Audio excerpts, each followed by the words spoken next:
Hello everyone, this is part 14 of What If Naruto Was Iron Man, and I hope you guys enjoy this video and to like, to subscribe, and check out the playlist, to see more comment down below.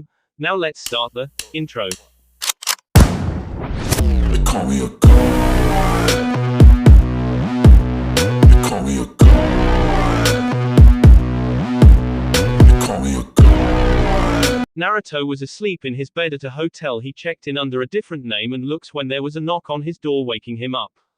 He frowned and looked at the clock and saw what time it was and thought, who the fuck would come here at 6 in the damn morning, let alone who knows me here. As he got up, changing his looks to what he looked like when he checked in, and walked to the door and opened the door and saw Dustin there and said, "Can I help you?" in a drowsy voice. Dustin walked in past Naruto and said, "Close the door, boy. We have much to talk about, Iron Man." Naruto frowned and closed the door, and Dustin said, "Drop the hinge."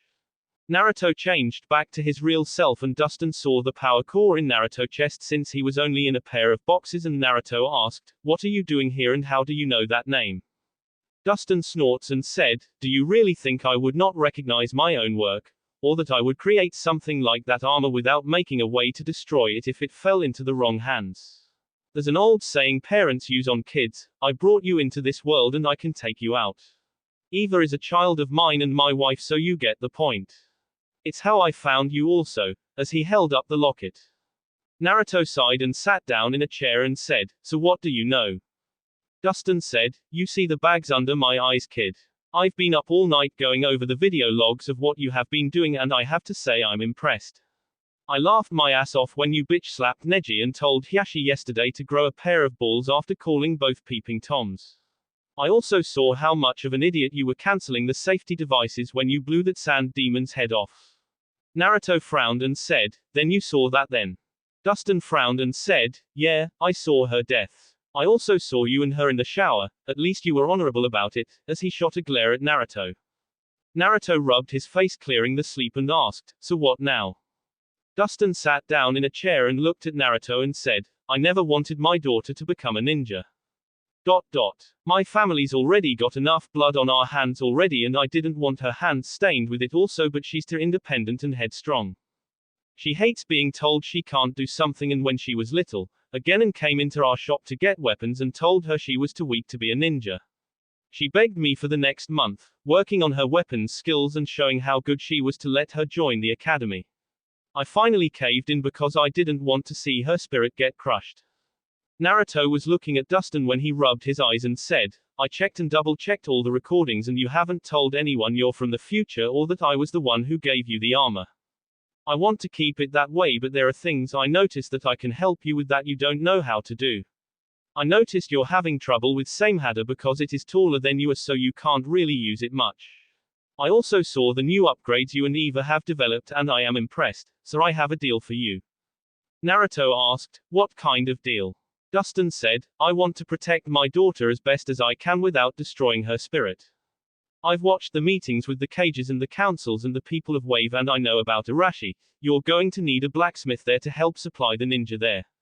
I am willing to move my shop to Wave publicly to supply them with weapons, while secretly I will work with you and Eva on new weapon ideas for you and your future children and grandchildren. In exchange for that, you will marry Tenten and take care of her and protect her." Naruto was wide-eyed and said, "But..." Dustin shot him a glare that promised pain, and he shut up, and Dustin said, "I know what you're going to say about she doesn't love you and that she's not the person you loved and you're not the person she loved, and I agree, but you still love her, and with a little time and care she will love you also." Naruto said, "But how do I get her to want to marry me? As far as I know, she's in love with Neji right now, and I can't produce the events that happened last time to get her to fall for me. Trust me, I spent a lot of time thinking about that since I woke up in the past." Dustin smiled and said, "You already disabled the locks to the door of her heart with the locket.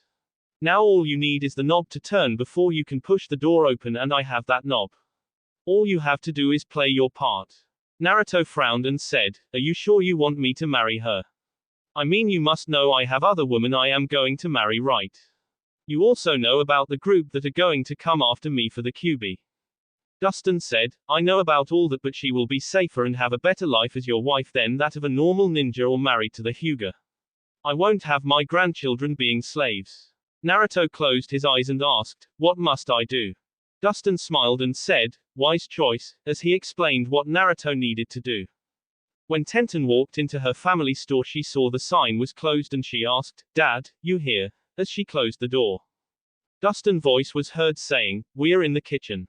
Tenten thought, "We?" as she walked into the back and into the part that went into her home and saw her dad in the kitchen at the table eating breakfast with Naruto. Tenten said, hi," as she looked around the room. Dustin said, "Come sit down, we have a lot to talk about. I know you must be tired from your training last night, but there are things that have come to light that you need to know about. I have you a plate ready and you can get you some rest after we talk." Tenten frowned and walked over and Naruto said, "Morning. It's nice to see you again," with a smile. Tenten said, "Nice to meet you again. Hey, that's my locket," as she saw the locket around Naruto's neck. Naruto rubbed his head and Dustin sat a plate in front of her and said, "Actually this is yours," as he held out a locket and Tenten looked at it and then the one around Naruto's neck and said, "What's going on, Dad? These could be twins." Dustin sighed and said, "You were right when you thought it was Naruto here who dropped the scroll off. After you left and I began to check it, I got a message about a custom order I was supposed to work on and I had to send a reply to the person who sent the message and I ran into Naruto while carrying the locket. Turned out your mom had one final surprise for you. Naruto, if you would." Naruto nods and opens his locket and Dustin opened Tenten's locket and Eva, looking like Tenten's mom, appeared in the room and said, "Hello Naruto and Tenten. If you are getting this message then that means either Kushina and I thought it was time to reveal our little surprise or that one or both of us have passed away and fate has allowed you both to meet," causing Tenten to groan and thought, "More fate bullshit." Eva continued, "In either case I will get to the surprise. Dustin and I first met Minato when he saved us from some bandits before we joined Konoha. We were lucky enough to earn Minato and Kushina trust and they told us about having a son on the way when I was carrying you, Tenten. Because of both families' similar backgrounds and experiences, Kushina and I got together and decided to draw up an official agreement for the future of our family. In case you haven't figured it out, that means you need to start looking for a white-dressed deer." Tenten's eyes got wide as Naruto took a sip of coffee and said, "Surprised the hell out of me also." Tenten frowned as Eva said, "Anyways, I don't know how old you both are, but I want to be the first to wish you luck and I am sure you will both give me beautiful grandchildren. Naruto, make sure you protect her and Tenten, be there to support him but don't stand behind him, stand beside him like any good wife. I know you will make me proud. We're both proud of you. Goodbye and have a good life," as the room changed back to normal. Tenten frowned as she looked between Naruto and her dad and said, "Is this some kind of joke?" Dustin said, "You saw the thing in Naruto's chest, right?" Tenten nods and asked, "What does that have to do with anything?" Naruto said, "After I left the village I got into some trouble. I got into a fight that nearly caused me to die. I was found by someone passing by and I was taken to their village and to a doctor there. The doctor turned out to be a scientist and he originally created these lockets, from a special metal that your parents created called chakra metal. The sword same hadder that eats chakra was made from this metal, as was this." As Naruto stood up and stepped back a little and the armor began to appear on him, making Tenten wide-eyed. After resealing it, Naruto said, "The doctor knew my father and recognized me instantly as his son and he felt he owed my father for saving his and his late wife's life. I told you that it was a person way of asking for forgiveness. What I didn't tell you is this armor you just saw is the prototype for all snow armor in Snow Country. It was the research on this armor that resulted in the good king of that country to be killed and his evil brother to take over the country. When he saved my life he asked me to complete one mission for him. Redeem his and his wife's souls by returning the princess of Snow Country to her rightful place as the true leader of Snow. I agreed, and when I woke up with this armor on me, the doctor had performed ritual suicide so he could be with his wife, believing that someday I would redeem their souls." Dustin said, "Because your mom and I created the metal that is used in the suit and the weapons that you got, the doctor told Naruto to deliver that scroll to you since it was put in his trust by both your mothers who knew the man's wife better than I did since she helped them both make your respective lockets and programmed them to play the video you just saw when you and him were together once the lockets had both been activated." Tenten frowned and said, "So you're saying that we're supposed to get married?" in a half-questioning half-statement. Naruto said, "Actually about that. I talked it over with your dad and he agreed with what I thought would be best, so I was going to ask you if we can take a step back from that. Since we don't know each other, how about a simple trial? A couple of dates to get to know each other, and if we have a chemistry then we go from there, but if not then at least we could become friends instead of just someone who's barely met each other. Because of my life I don't want a life with a loveless marriage, and there are things about me that you need to know up front before we ever think about going forward so you know what you're getting into. Tenten thought a moment and said, all right, that would make me feel better since I don't like the idea of marrying someone I don't even know, or being forced to marry. What is it I need to know? Naruto said, I guess one of the biggest things is I've been very busy while I've been gone. I sort of freed a country from a tyrant and they asked me to become the new feudal lord of their country since the tyrant killed their last one. I agreed, so there are some issues that came with that we can discuss later. Tenten was shocked and said, you're a feudal lord. Dustin said, Lord of Wave Country actually. That was one of the reason he had to meet with the council yesterday. Naruto said, actually that was part of it. Now the next is before I became lord I was actually going to come back to Konoha since I didn't have any place to go, but after the way I was treated in Wave compared to here I decided to stay there. When I was planning to return here I knew that since I was the last of my family and that I have a bloodline that I would have to actually have a large family. Somewhere between 3 to 12 wives depending on the country I live and their laws to ensure that I have multiple heirs to keep my bloodline going. The Uchiha will have to do the same thing since there are only 3 of them left in the world and one is a criminal. Tenten frowned and said, so you have to have a harem. Naruto said, yeah, but with the new political situation that has arisen I know Konoha is not going to let me leave until I agree to marry someone from here as well, so they can try to control me, at least some. They don't see me as a person, all they see me as is either a weapon or the son of the greatest hero. They have to make it look like I have loyalties to Konoha or people will think I don't have faith in Konoha, which would be a big PR problem and would result in loss of ninja and customers for the village. Tenten thought a moment and said, so you hoping that I would fill in that role? In a neutral tone. Naruto said, no. If you know nothing else about me Tenten is that I always keep my word. I agree to a couple of dates and if there is no love then I will respect your decision. I will not force you or allow others to force you to make a decision like this without your consent. Tenten smiled slightly and said, thank you. Naruto said, no problem. I've gotten pretty good with politics so I can get Konoha to agree to let me choose my own future wife from this village and I will choose someone who I respect, trust, and love. The only reason I am even coming to you with your dad like this is out of respect for our parents' dreams for us. Tenten nods and Naruto said, now I should tell you that I am already engaged to a couple of women already. One is the daughter to the mayor of Wave Country named Tsunami. She's already a mother to a 10-year-old son who sees me as his new dad and a hero. The next is Leela, she is the daughter of the Lord of Water Country and the next in line for the title of Lord of Water. Because of this when we get married Wave Country and Water Country will unite into a new country. Leela is also the god-eye Mizukage of the hidden village of Mist, making Tenten eyes go wide. Tenten said, you're engaged to a female Kage. Naruto said, she's only 7 years older than us. Tsunami is 9 years older than us, but I care for both deeply and both have experienced pain and hardship in their lives like I have, so they can understand me and I can understand them, and it is love, not politics. Hell, I didn't even know Leela was the Mizukage when we met and she decided that I was going to be her future husband, as he rubbed his head. Tenten said, she decided. The room changed and saw Leela with her arms around Naruto and she said, love is an emotion that can be described millions of ways and never be right, it can take a lifetime to reach or just a single look. So what are you going to do? Right now the rest of the world can go to hell. I am a woman in front of a man offering my heart, mind, body, and soul to him, and all I ask in return is that you do the same. I know you will find others because the pain I see in your eyes, the one you try and hide, is more than any one person can fix, so will you let me help you and accept my feelings for you? The room changed back and Naruto said, Eva, stop that please. A shimmer in the room showed the red-headed Eva appearing and she said, ah, but you're so cute when you get flustered, Naruto-kun. Hello Tenten, I'm Eva. Tenten looked confused and Naruto reached toward his shoulder and pulled out the remote ball and tossed it and Eva disappeared into particles and a puff of smoke appeared and Eva appeared in her Kagebunshin body and she offered her hand and Tenten asked, what are you? Naruto opened his mouth and Eva closed it and said, be quiet, this is girl time. Dustin snickered and thought, Eva got you whipped like my wife had me, Naruto. She's evolved and changed and really is alive now. Eva said, "You ask what I am.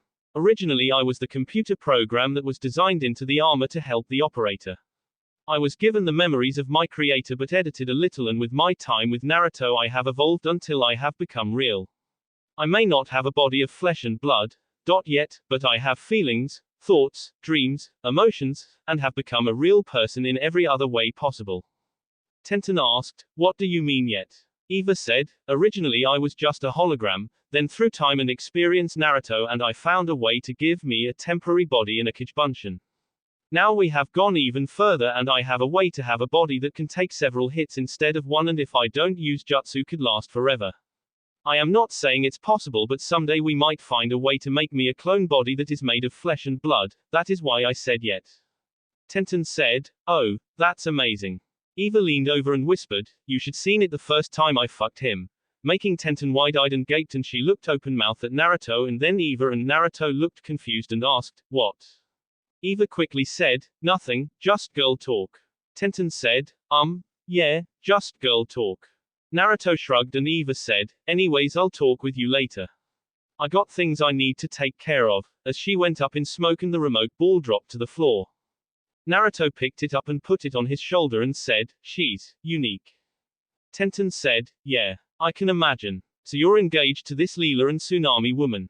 Naruto said, "There is one other also, but it's complicated. We haven't even met yet. Her father, the Raikage, arranged it. Damn bastard broke my ribs." Mumbling the last part. Tenten yawned and Naruto said, "I guess you must be tired. Why don't you go get you some rest and we can discuss this after the Chunin exams?" Tenten said, "Sounds good. It was nice meeting you, Naruto, but I only agree to a couple of dates and that's it, and those are only friendly dates. I'm not some cheap skank. Only reason I am agreeing to this is because of respect for my mother's wish, but I make my own decisions." Naruto said, "Agreed." Tenten got up and put on her locket and walked to her room, and Naruto got up and Dustin said, "Good job, kid." Naruto said, "I just hope she doesn't someday hate us for this." Dustin said, "She won't. Now go get you some sleep. I got you up early." Naruto looked at the clock and said, "Actually I got to meet the Hokage about some stuff. See you later," as he walked out of their house and Dustin locked up before going to bed himself.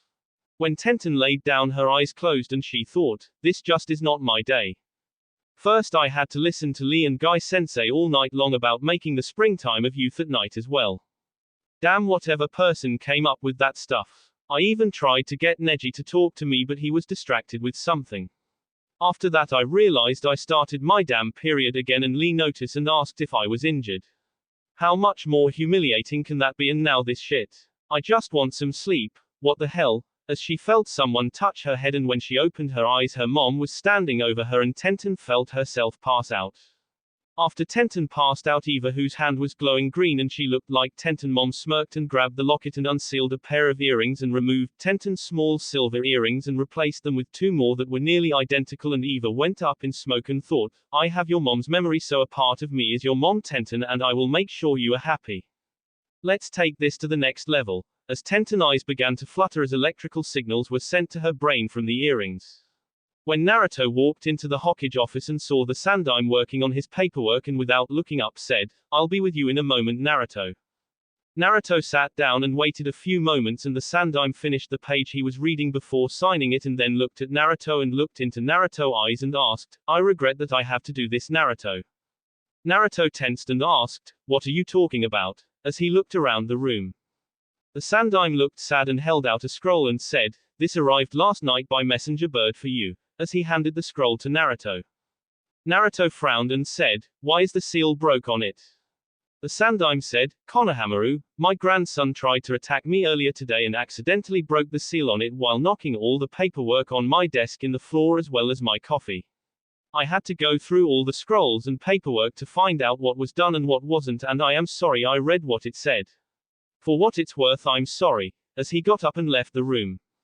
Naruto frowned as he opened the scroll and read, "Dear Naruto, I regret to inform you that since your last letter was received talking about the Raikage proposal, something has happened. Leela was attacked in her home at the Mizukage mansion and was The servant who reported the fight between her and her attacker claimed it was the Sandaime Mizukage who attacked her. He was after some ring. It pains me to tell you this, but I have taken the title of Mizukage in her place. Naruto dropped the scroll on the ground and closed his eyes and screamed in pain and rage as tears fell from his eyes. Water formed around him, and as he cried in anguish, the water formed into ice stakes and shot out at everything in the room, destroying it. In the next room, the Sandaime was talking to a person when suddenly ice stakes shot out of the wall and he screamed, "What the?" As him, his secretary, the Anbu guards and the person he was talking to all looked at the ice stakes as they felt an increase in chakra coming from the next room. As Naruto shook in rage and grief, a pair of arms wrapped around him and he cried in a soft voice said, "Shush, calm down. Whatever it is, it's all right. Calm down." Naruto froze as he heard this voice and turned slowly and saw Leela standing there, and he asked, "What?" The Sandaime who had came in after Leela did looked at his office and thought, "My God," as his pipe fell to the floor. Naruto asked in a shaky voice, "Leela, is that you?" Leela said, "It's me, Naruto. Calm down and tell me what's wrong," in a soft, caring voice.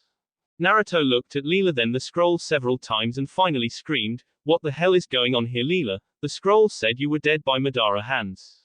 Leela frowned and looked at the scroll on the ground and picked it up and began to read, and a moment later began to snicker and said, "Some idiot spilled coffee on the scroll, so the word injured was messed up." Naruto shot a glare at the Sandaime who was looking sheepish, and Leela took a deep breath and looked around the office and said, "Madara did come back and attack me like the scroll said, but I was able to replace myself at the last second before his final attack killed me. Father's dead though. Madara killed him. With father dead and the attack on my life, I had claimed the title of Lord of Water. Shinro is my successor and sent this message to tell you I was coming to finalize preparations for our wedding and to seal the deal on the new village. Shinro said he still supports our plans, and now Madara is considered an enemy to the land of water and the hidden mist village, and all protection he had is now gone." Naruto rubbed his hands together to calm his nerves, and before anyone noticed he was holding Leela in a tight hug, kissing her to death. A perverted giggle broke them apart, and Naruto shot a glare at the Sandaime who cleared his throat and said, "I am sorry about that, but I am happy that I was wrong about her death, and it is an honor to meet you, your lordship." Leela said, "Just call me Leela, Sandaime-san. Naruto spoke so highly of you, I am honored to finally meet the man who was like a grandfather to him." The Sandaime smiled and said, "Well, if you don't mind, I need to get someone in here to repair my office. There is also the matter of the meeting with the council. I suppose you would want to come for this as well, Leela-san."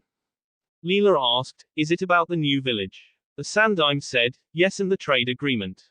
Leela said, "Then I would be honored to come." Naruto looked at the office and frowned before saying, "Sorry about that, Gigi. I thought I lost someone else." And the Sandaime asked, "Else? What do you mean, Naruto?" Naruto looked away and Leela said, "Someone close to Naruto was killed in front of him after he left the village. Please just drop the subject." The Sandaime nods and looks sadly at Naruto and said, "Are you both ready for this meeting, or do you need some time?" Naruto took several breaths and said, "Let's get this over with. I can relax after this," trying to calm his nerves. As they left and walked down the halls, the Sandaime watched them, and Naruto asked, "What happens now, Leela-chan?" Leela said, "I can't beat Madara. I tried and lost, nearly losing my life. I have an idea how strong you are, and you can't defeat him as you are now, even with your gift." Naruto frowned and said, "I know. I'm stronger than I was, but I am still a far cry from where I need to be." Leela said, "I don't have to live in the land of water to rule it, so I'm going to stick by you and train you and myself in everything I know. With my knowledge added to the Namikaze archive, that should help all our descendants as well." Naruto nods and the Sandaime asked, "Pardon me for asking, but how many wives are you going to take, Naruto?" Naruto said, "For now, 4, not counting my assistant," as he shot a look at Leela, who understood who he was referring to. Her eyes got wide and said, "4? Wait, who's number 4? I know Tsunami, Karai, and me, but who's number 4? Naruto said, "Can we talk about it privately later? I don't want anyone else to know who she is, and I trust you and the Sandaime, but the walls have ears." The Sandaime frowned and Leela said, "Sure. We can discuss it later after this meeting." Naruto said, "That reminds me, Gigi, the Chunin exams start tomorrow, right?" The Sandaime said, "Yes, they do. Why do you ask?" Naruto said, "I want to enter them representing Arashi." The Sandaime and Leela both looked at him, and the Sandaime asked, "Why?" Naruto said, once the village is up and running, I am going to let the exams be hosted in wave once to not only help our economy but also to give the other villages a chance to see what Arashi is so they don't have to fear us becoming superpower and threat to them so they won't be worried and attack us. I want to see how the exams are so I could have time to plan far enough ahead as to what Arashi test will be. There is another reason also but that I can only tell you after Konoha agrees to be allies with Wave and its allies. The Sandaime said, very well, but you have to enter as a team of 3, who are you going to get at your teammates? Naruto said, if I have to I will use shadow clones as teammates to get past that, but you could make an exemption since I won't be fighting in the finals even if I do make it that far since I will be watching the fights for that part. Leela looked at the Sandaime who thought a moment and said, very well, we are here, as he nods to the guards at the door and they opened the door to the council chamber. When all 3 walked in the room everyone was looking at Naruto and Leela who stuck out her chest and gave a look of lust at several people in the room making them drool and Naruto chuckled breaking them out of their thoughts. The Sandaime wiped the drool from his mouth and said, I call this meeting to order.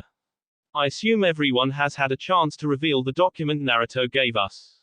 A civilian asked, pardon me Hokage-sama but who is this lady and why is she here?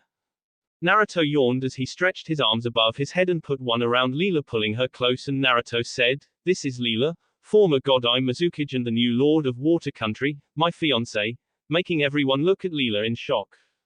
Leela said, why thank you for the introduction Naru-kun. With the recent death of my father I have taken over as the Lord of Water and I came to answer any question you might have on my country behalf with the new arrangements, with a smile on her face. Inoiki said, we are honored to have you here your lordship but there is one question that has bothered me since I heard Naruto speak about the current plans Water, Wave and Lightning Country. Why do you agree with what he is proposing and what do you get out of it? Leela looked at Naruto and he nods and Leela said, because of the actions of the Sandaime Mizukage my country has suffered several major setbacks. 2/3 of the bloodlines that the Land of Water once had are now completely destroyed forever with the last 1/3 in hiding or in another country. Our ninja program was changed to make us appear to be nothing but ruthless assassins and tools that are to be used and thrown away.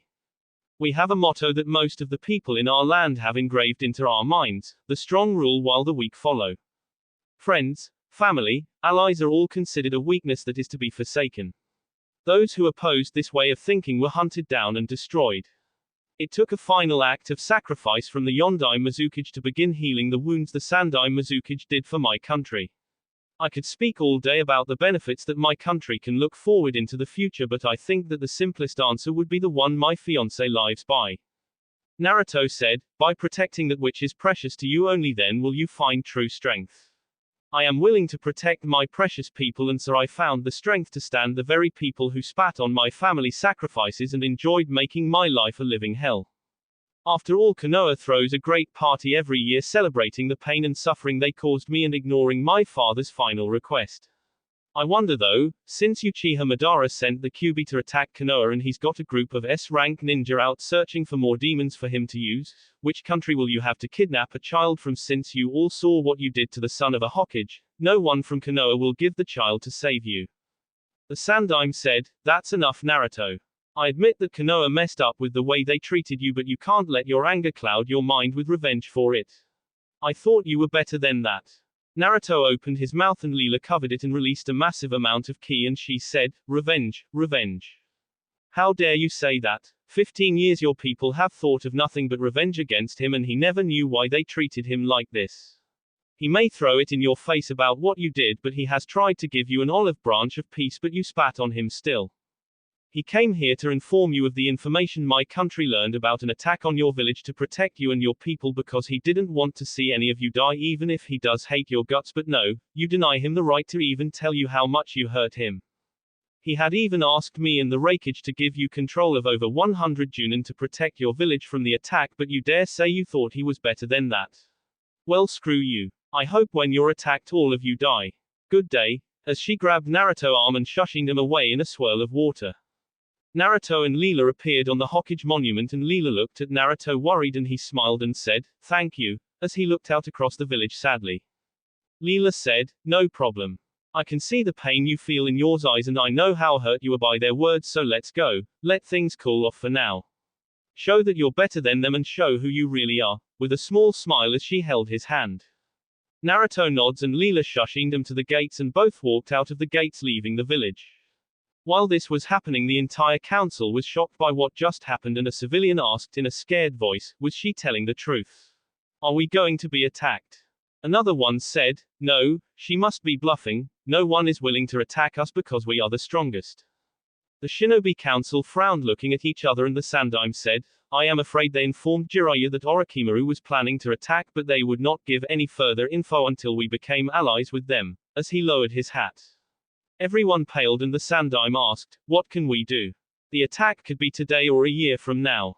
We can't recall all our nins to protect the village for an attack we have no other information on or it will destroy our village without using a single weapon. As everyone looked at each other, Shikaku asked, what should we do, sir? The Sandaime was silent for several moments and thought as he looked at the council and said, the only thing we can do is swallow our pride and ask for forgiveness for our past transgressions against Naruto and give in to any demands they make. Other than that, we are on our own to prepare for an attack from a single man or an army of all the nations combined against us. A civilian said, you can't be serious, sir, I mean why are we bowing to him? Why not attack him and send him to Ibiki and have him get the answers from him? Shikaku said, and start a war with Kumo and Mist. If they attack us right after we are attacked, even if we got the info to protect ourselves, there will be damage and loss of life, so we will be weakened and they could attack us and finish the job. The Sandaime said, Anbu. 4 Anbu appeared and the Sandaime asked, find Naruto Namikaze and the female with him and alert me to there. Neko said, sir, they already left the village about 5 minutes ago, sir. The Sandaime frowned and said, Anoiki, Shikaku, Chusa, Hiashi, Shibi, and Chum. I want you all to meet me at the gates in 5 minutes and we are going to catch them and talk, but be prepared to defend yourselves. As of this moment I am enacting martial law until this situation has been settled. All civilian council members are to remain silent about everything you saw and heard today, or I will have the ones who spoke out about it killed for treason. Go. As he was gone in a swirl of leaves along with the clan heads.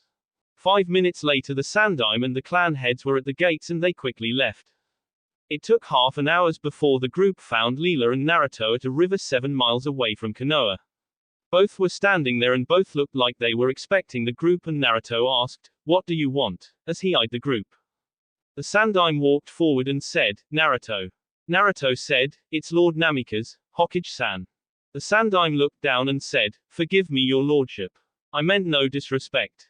Leela stepped a few feet away and had half her body turned toward the group and her right hand behind her back under her hair. Naruto said, you're wasting my valuable time and you have no appointment, so get to the point of why you are here or I will be leaving, in a neutral voice. The Sandaime shocked everyone there as he bowed down onto his knees and said, take your anger at my village out on me. I am the leader of Konoha and their actions toward you are under my control and I failed to do what I should have, so please punish me for their actions. A general is responsible for the actions of his men, as he bowed forward toward Naruto. Naruto frowned as he looked at each of the others present and he asked, remain where you are and be silent, Hokage-san. As he walked forward and placed a kunai at the Sandaime's neck, causing the Sandaime to flinch and saw the clan heads each tense, and he said, each of you are members of the respective clans of Konoha and members of the Shinobi and Civilian Council, so I ask, what is it that you are here for? Do not lie to me and do not try to blow smoke up my ass.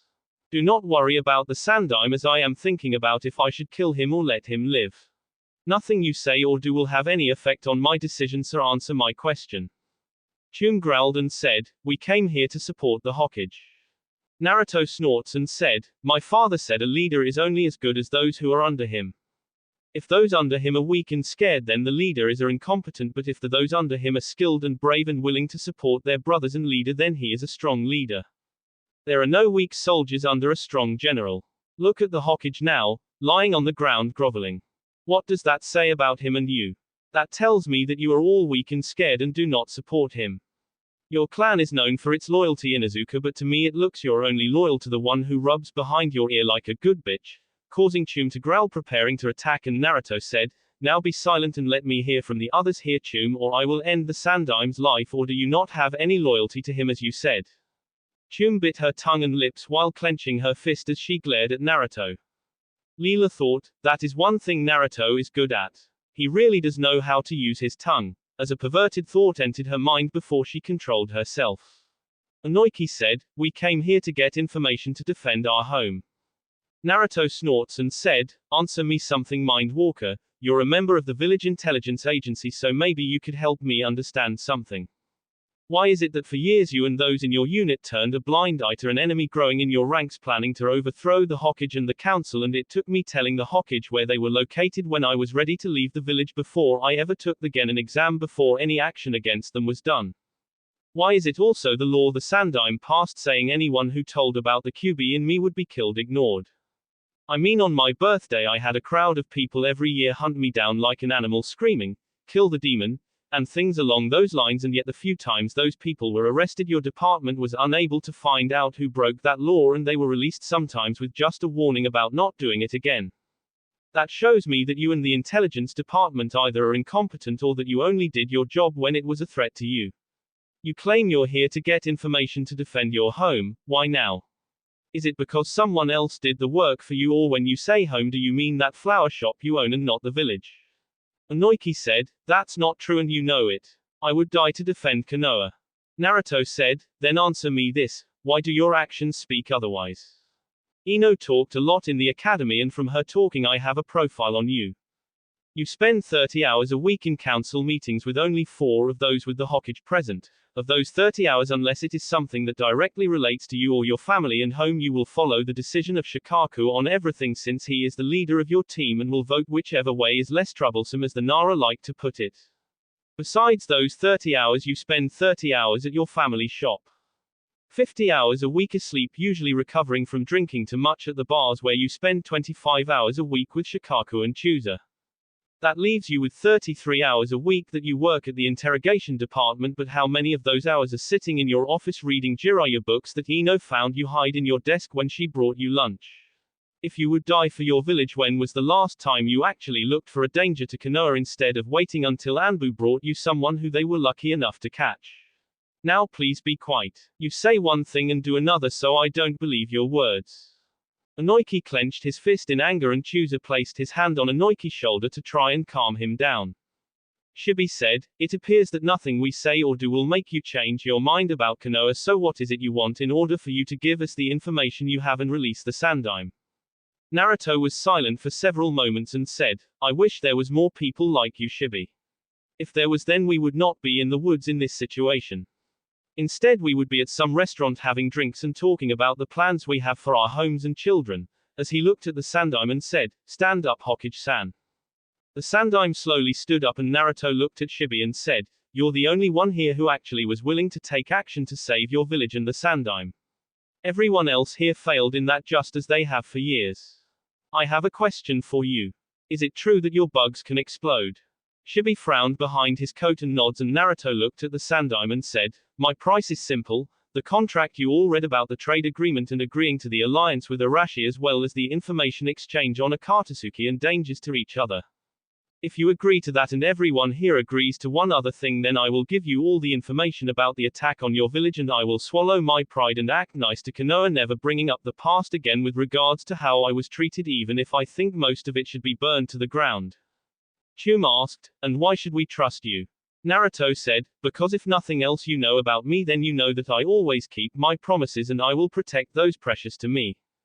Each of you have a child who I went to the academy with.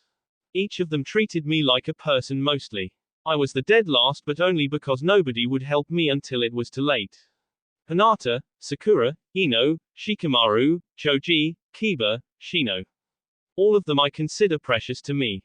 There are others in Konoha as well I care for, and I would die to make sure they are protected, which is why I am even willing to go so far as to help Konoha even if the village doesn't deserve it." Shikaku asked, "What is the other thing you want us to agree to?" Naruto took a deep breath and said, "I want a special oath from each of you. I want each of you to swear an oath of protection to my clan, and I will swear an oath to each of your clans as well.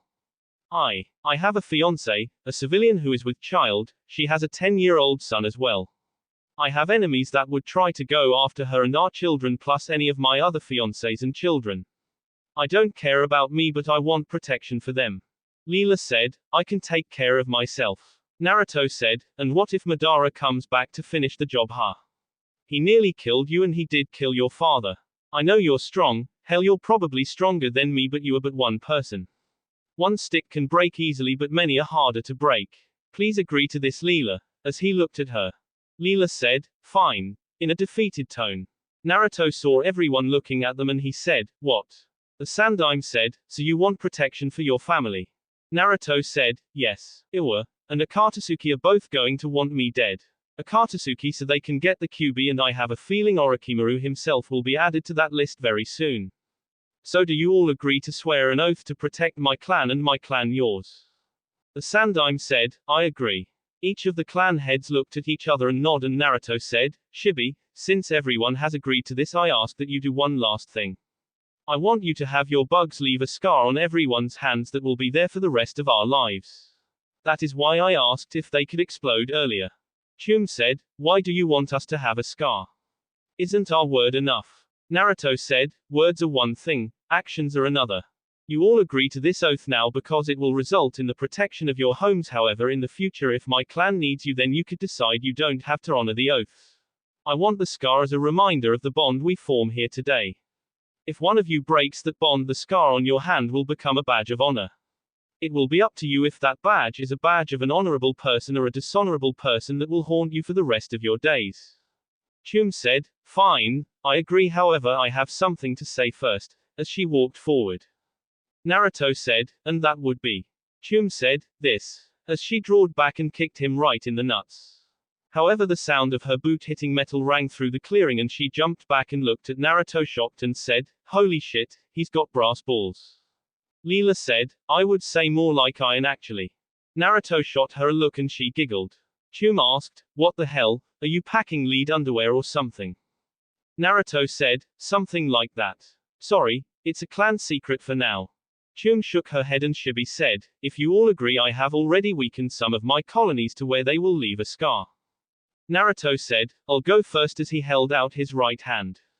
A small black bug flew over to it and after landing it exploded and Naruto winced as the skin burned and Naruto said, I forgot to ask, anyone know any healing jutsu? Leela slapped her head and walked over and healed his hand and the Sandaime said, why didn't the QB heal it Naruto? Naruto said, sorry, that's part of the secret I won't tell you. The Sandaime held out his hand and after he got a scar he healed it and everyone else did the same thing and Leela held out her hand and saw everyone looking at her and she said, what? I am going to be a member of the Namikaze clan so I am showing that we are united in this oath. Shibi nods and sends one over and it explodes and she winces and looked at her hand and healed it and saw that like everyone else's there was now a black scar on one of their hands. Naruto said, I guess a deal's a deal. This information came from someone who was experimented on by Orochimaru who pretended to be dead in a room full of others who did die from the experiments. The person then tried to get as far away from Orochimaru as he could and informed first me and when he got to the land of water he later informed Leela here.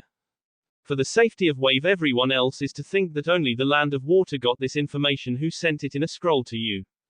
Orochimaru has created his own village called the Hidden Sound Village. Where it is located we don't know but we do know that he is planning to attack the village of Konoha at the finals of the Chunin exams. He plans to kill the Sandaime personally. We don't know if it has happened yet but Orochimaru plans to assassinate the Kazekage so he could be close to the Sandaime unexpectedly. Everyone was shocked and Shikaku said, do you have any more information? Naruto said, yeah though you won't be able to use it without tipping your hand to Orochimaru so he knows that we are onto him. Inoki said, any information would be valuable. Naruto said, there's a genin named Kabuto, he's a medic. He's failed the Chunin exams 6 times in a row. Truth is he's stronger than Kakashi and is Orochimaru right-hand man as well as top spy in the village. He uses his rank and position as a medic to give information on bloodlines, potential test subjects, defenses, and injuries to the higher profile ninjas. The Sandaime frowned as he realized who Naruto was talking about and said, are you sure about that Naruto? I mean I know who you are referring to and he has not done anything I am aware. Naruto said, one of his teammates can move every bone in his body and his other teammate can suck chakra out of a person. I don't know if they are with Orochimaru but I do know that Kabuto is a spy. I've seen him myself with a sound headband on and the test subject said Kabuto helped Orochimaru with it. Oh that's right, I nearly forgot but Orochimaru can switch into other bodies from what I heard. The Sandaime sighed and said, he attempted to use that jutsu on Itachi but lost his arm. The only way you could have known that is if your information was correct, since only Itachi and myself are aware of it, as he looked at his now scarred hand. Naruto said, so what will you do now? The Sandaime said, why are you really wanting in the exams, Naruto? Naruto frowned and said, there is someone in the exams I want to meet and attempt to help with a personal problem.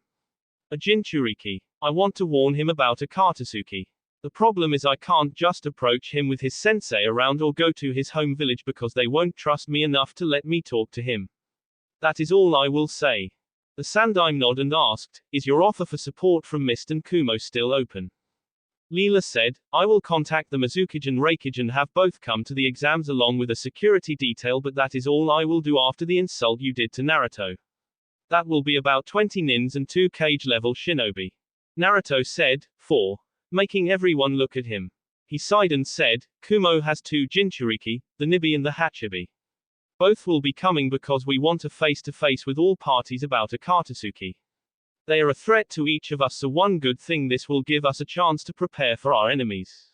Besides the Sanbi Jinchuriki who died releasing his demon thanks to Madara, I don't have any info on any of the other Biju or Jinchuriki. Inoiki said, can you give us any info on the one in the exam? Naruto said, avoid the Suna team. Now if you will excuse me, as he grabbed Leela bridal style and jumped into the air a few inches and began to climb higher and higher, making everyone wide-eyed as they began to fly away. Shikaku said, he flew. Chum said, damn that was hot, making everyone look at her. She asked, what? That will be it for this video. If you want more, comment down below, like, subscribe. And see you guys later.